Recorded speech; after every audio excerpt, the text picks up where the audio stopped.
You know, I'm not a monster. Not a bad person. I done a bad thing.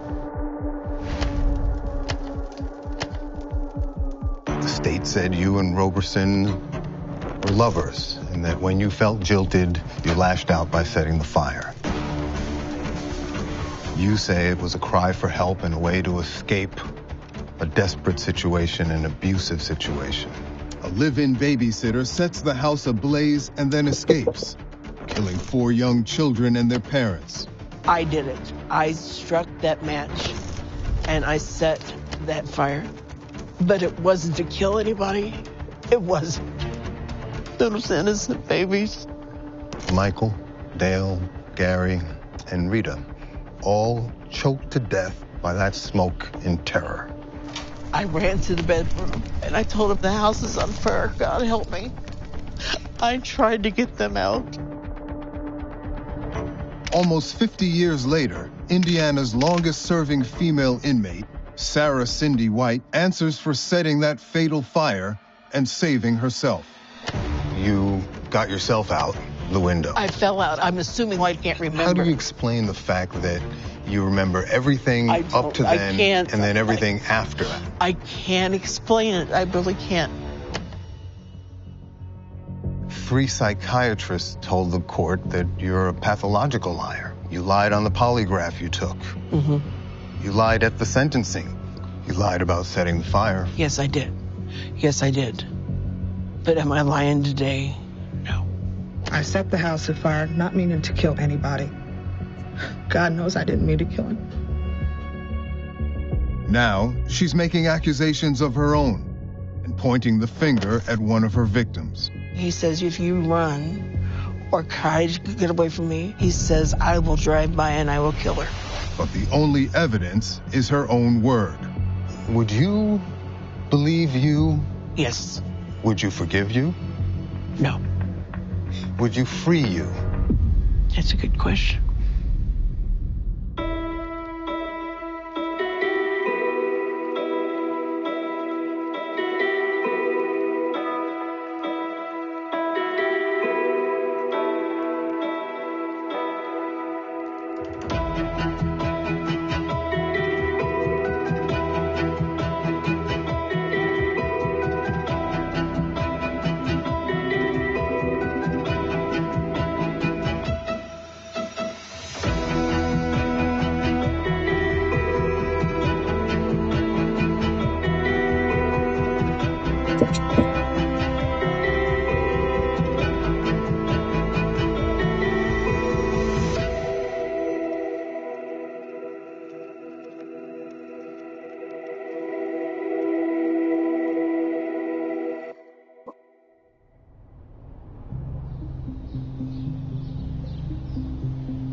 I'm just outside Indianapolis, heading to meet a woman who's been in prison for longer than most Americans have been alive.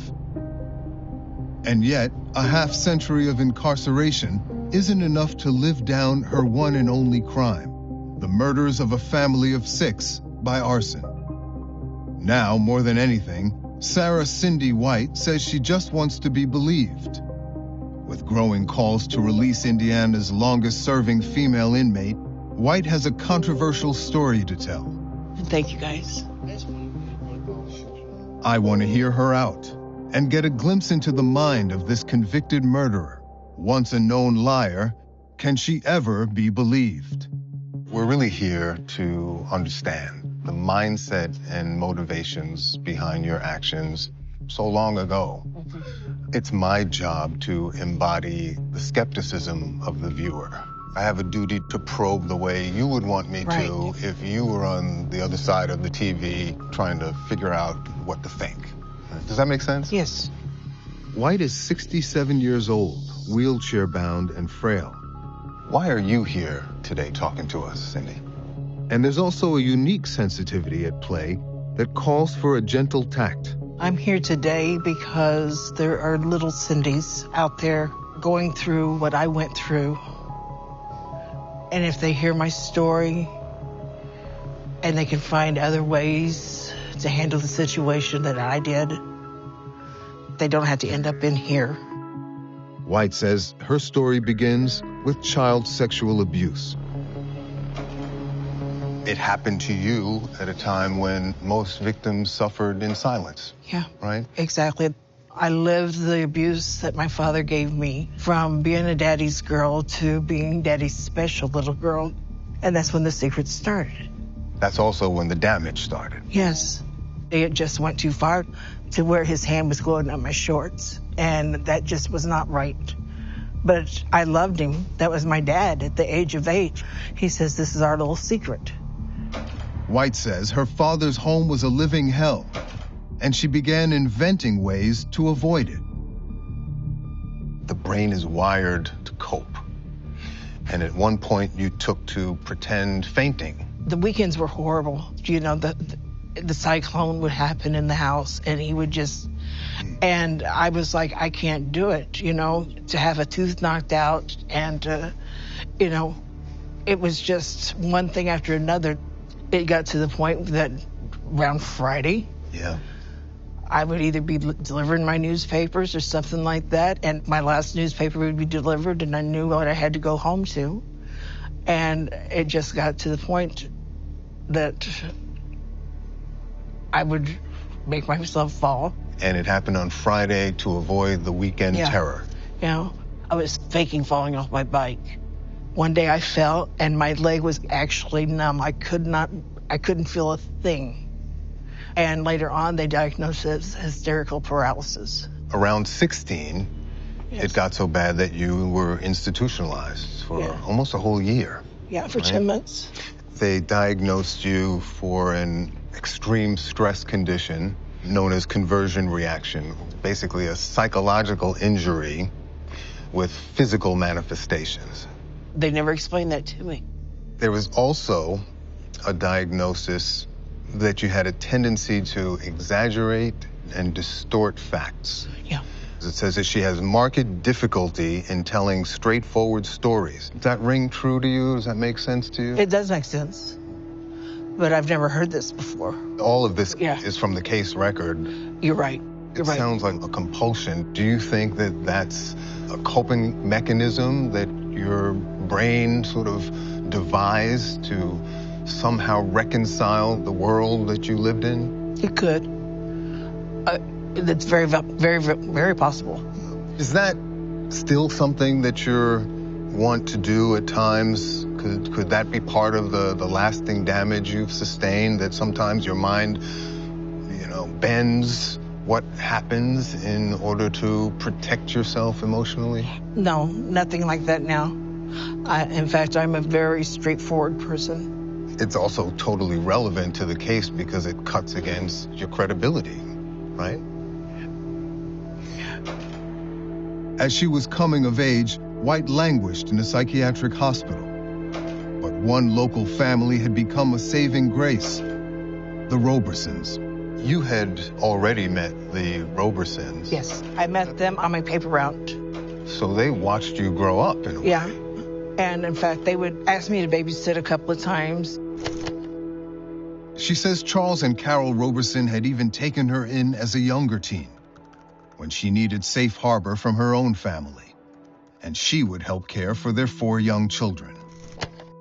At that point, by all appearances, they seemed like well-meaning, decent folk. Yeah, they were. It was fun. And it was just wonderful. And that's when I started fantasizing of Charlie, because he was being kind to me. He was, you're pretty.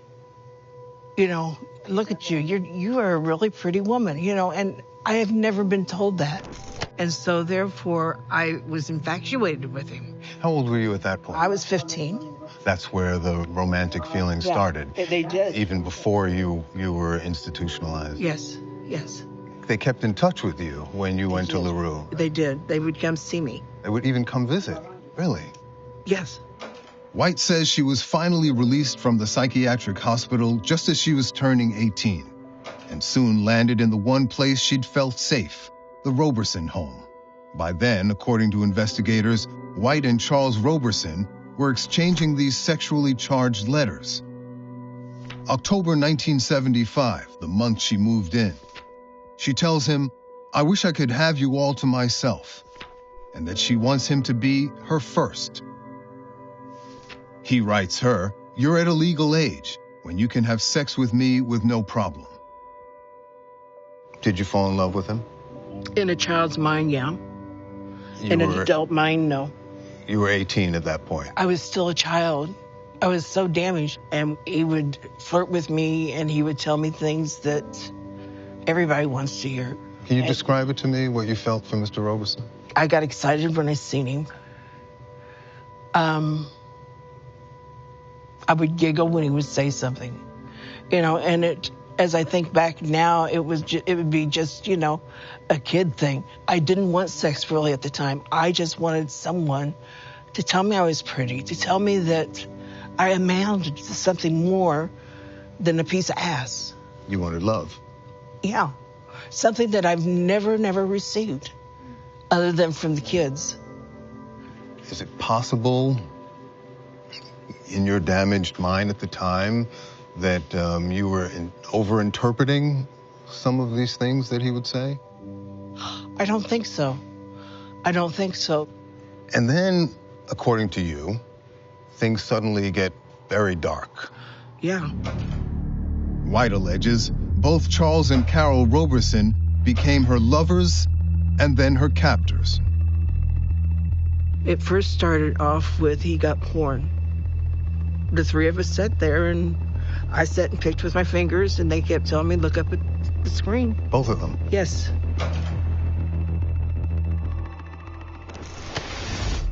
It was to the point that I didn't know what else to do. But did it never cross your mind, Cindy, that if I light this match, I could kill everyone in the house? I didn't contemplate on it that long.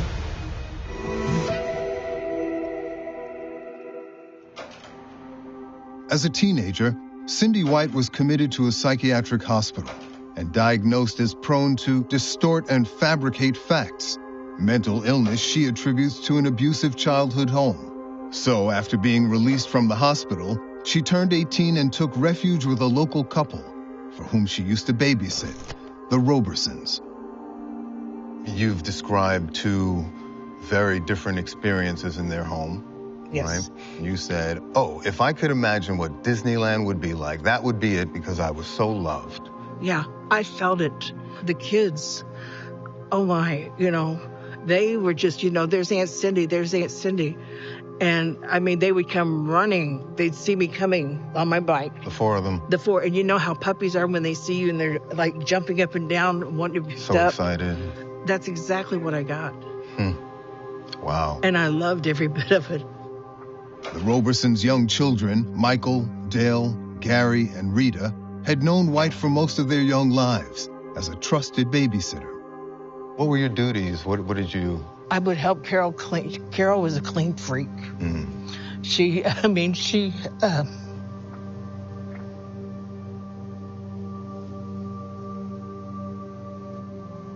Sorry. It's okay. Take a minute. Some tissue here. I love those kids. You need a minute? We can take as much time as you need. Please, Sure. just for a second. Sure.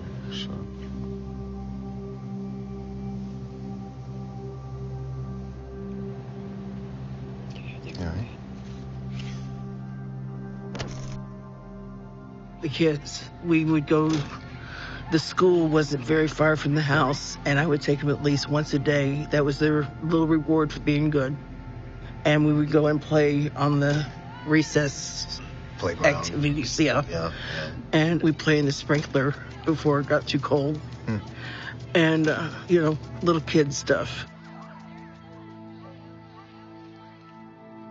But White says soon after she arrived, the Robersons' home somehow transformed from a safe haven into a hellhole. And then, according to you, things suddenly get very dark. Yeah. It first started off with he got porn. Charlie would say, come in and watch this with me. And I said, I don't want to see that. And he grabbed me. And he grabbed me hard. He said, yes, you are. You're going to sit here and watch it. White's account of this 3-month-long stay with the Robersons describes a litany of outlandish horrors and abuse, now impossible for her victims to refute. And I'm like, Carol will die if she hears of this. And then one day she walks in and she says, "What you doing?" And she said, "Oh, you're watching porn." And so she sat down and the three of us sat there and I sat and picked with my fingers and they kept telling me, "Look up at the screen." Both of them? Yes. And so then Charlie decided he wanted to make some movies. Pornographic movies? Pornographic movies. Was Carol in on that too? It was Carol and I that he made. And that was my first lesbianism experience. I see. You say he invited other sexual partners to join in. Yeah. Who were they? People that he knew. In fact, I myself thought I'd seen a couple of them on the police force. Investigators later concluded that White and Charles Roberson were having a consensual affair, but found no evidence to corroborate her claims of abuse. There's also a story about forcing you to have sex with an animal? A dog. He wanted to videotape it, and he dictated exactly what it was that I was supposed to do. I was supposed to allow the dog to lick me. The family pet? Yeah, he was a family pet. I take the issue of sexual abuse very seriously. And it is not my practice to question the accounts of victims. You obviously have no reason to lie about what happened in your home with your father. However, you do have a reason to lie about the Robersons. They were among your murder victims, and the worse you can make them look, the more sympathy and consideration you might get. Is that fair? It's fair what you're saying, but it's not. No, it's not the truth. I would not rake someone's name through the coals like that. I would not falsely accuse anybody of anything, especially something of that nature. Obviously, they're not here to defend or speak for themselves. I know that. Right? Nor do we have any other information that implicates them in wrongdoing apart from your own accusations that came many years after the fact. At no point between your arrest and a decade or so later did you ever note for the record or even tell your own attorneys about the abuse by the Robersons. I clammed up. I was scared. I was ashamed. You also say there were some very brutal acts of intimidation, including a chilling story about a kitten. Yes, the kitten. What happened there? I said, I'm gonna go see my grandmother. And he said, you're not going anywhere. And he grabbed me and he pushed me against the wall, and the kids are screaming. And so he let go of me and he went out and got the kitten. He said, I'm gonna show you what I'm about. And he said, and jerked the head off. What do you mean? He literally removed the head from the kitten was body? Like this. He had the kitten like this. He took the head and he ripped it and he pulled the head off the kitten. It was horrible. And that was one of the first times that I ran. White says to prevent her from leaving the home, Charles Roberson threatened to murder her sister, who lived nearby. He takes me down my grandmother's street. And my baby sister, which is Christy, she's 4. She's out in the front yard, she's playing.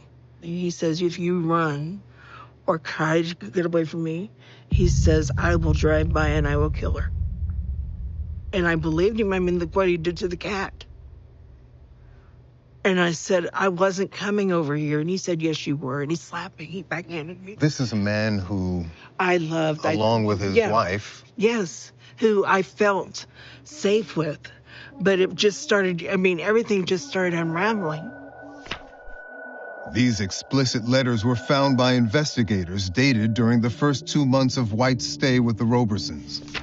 In them, she makes no reference to any problems apart from Charles's marriage. Still, White now claims that during the third and final month she lived with the family, She was desperate for a way out. That's when, she says, late one night, a dangerous idea came to her. So I go on to bed, and then we get the phone call in the middle of the night. It's your grandmother's house caught on fire, but they all got out and everybody's okay. And I said, that's it. If I set a small fire, one to smoke it up to where everybody gets out, I can leave. So, by your account, all this leads up to New Year's Eve, right? December 31st, 1975. Cindy, in as much detail as you can remember after all these years, tell me what happened that night.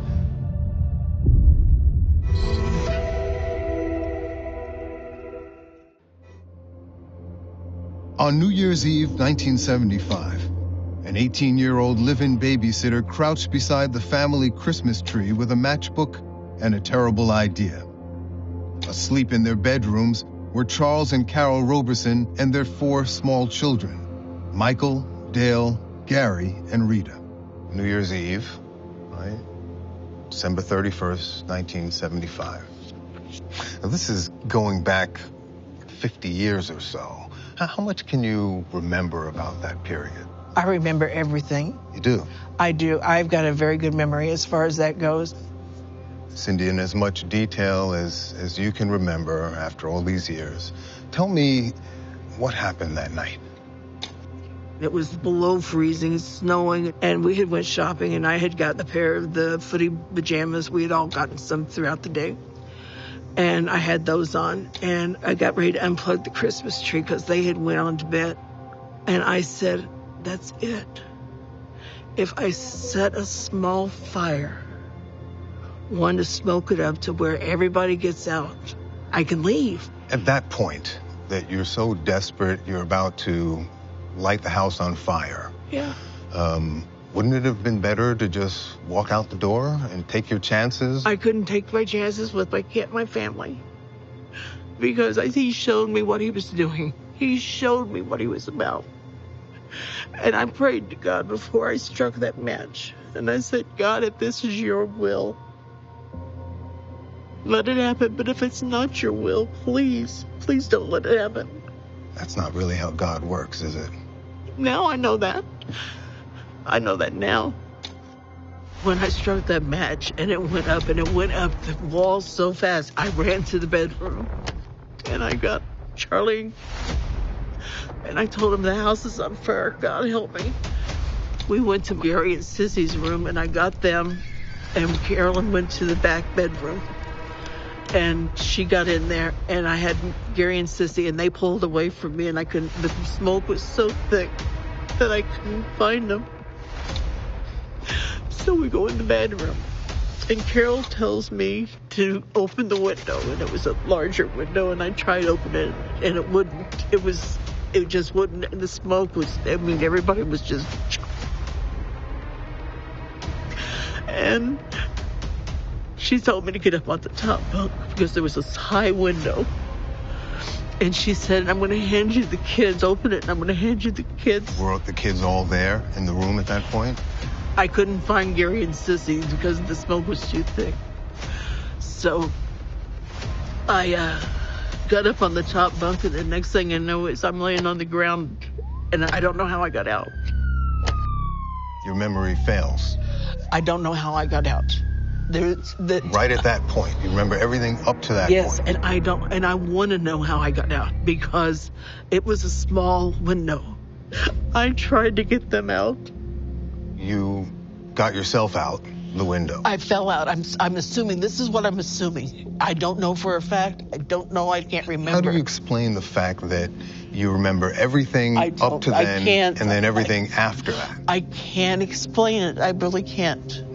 The last thing I remember is I was on the top of the bunk. Right. Opening this window. And then I'm laying on the ground and I'm hearing these sirens and things like that, and I'm thinking it's a bad dream. Was there a moment at which you realized, oh my God, what have I done? Yes, I did. I was like, oh my God, they're still in there. Yes, yeah, I did. I was like, my God, what happened? What happened? I kept trying to get back in the house. I kept trying to go up there and get in the house, and they wouldn't let me, and they left me standing there. The neighbors had to restrain you. Yes. It was a lost cause at that point. Were you, at that point, racked with the feeling, I'm responsible for this? No, I didn't. Not until I was in the hospital and I had a chance to just put things together. At that point in time, no. Prosecutors later argued that White set the fire when she felt jilted by Charles Roberson, then immediately abandoned the house and the family to burn. White insists that's not true. There is no way that that I set the fire and I ran around the house because I wanted to get rid of him. I wanted help. I wanted to try to remove the house so I could leave. I did not intentionally do it to hurt anybody. Let's take a minute.